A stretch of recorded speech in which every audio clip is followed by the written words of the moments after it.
Just because your hamstrings are tight doesn't mean that stretching them is the solution. As a matter of fact, it could be making things worse. So in other videos, I've given some examples of how I got a couple of poles and put some bands on them and showed that when a muscle was under tension and under length, it may feel tight, but stretching it may feel worse. So in a practical example with the hips here, so my hamstrings are touch here, right? So if I tilt my hip this way, my hamstring is going to come under tension, going to be longer.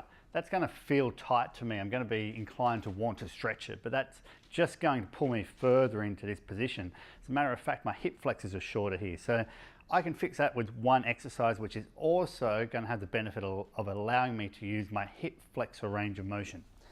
What that is, I'm going to come into a lunge here, and I've got my knee on here just because it hurts on this ground. I've got my hand on the ground here. I'm going to reach around, take hold of my foot. It's going to be better this way, isn't it? So I'm reaching around, taking hold of my foot here. I'm just going to hold this stretch as I normally would. So these are the muscles here which are tilting my hip into position, but my hamstrings feel tight, but stretching them is going to put me further into that position, which is no good for a lot of things. So I'm holding here, going to hold here for at least 45 seconds or so, and just chill out in the position, feeling stretched through the front of the hip. Then what I'm going to do is push my hand and my foot in towards each other, so I'm getting tension in the front of my hip. Then I'm going to let go of my hand. I'm going to look to keep this here. So now what's happening here is it's working my hamstring in this hip flexor range of motion. So I've increased my range of motion here using my hamstring in that range. That allows me both to allow my nervous system to understand this new range of motion in my hip and strengthen my hamstring.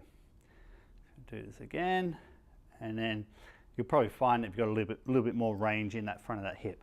We could also just stay here and do some of these things here, lifting here, getting some strength throughout hamstring, because the key here is in this position, remember the hamstrings have come under length, which feels like tension.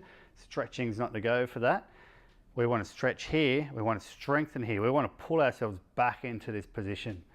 So that's a simple exercise that can both allow you to find a better position in your hip and alleviate that hamstring tension through actually stretching the opposing side of the joint, whilst also allowing your nervous system to understand how to use that increased range of motion.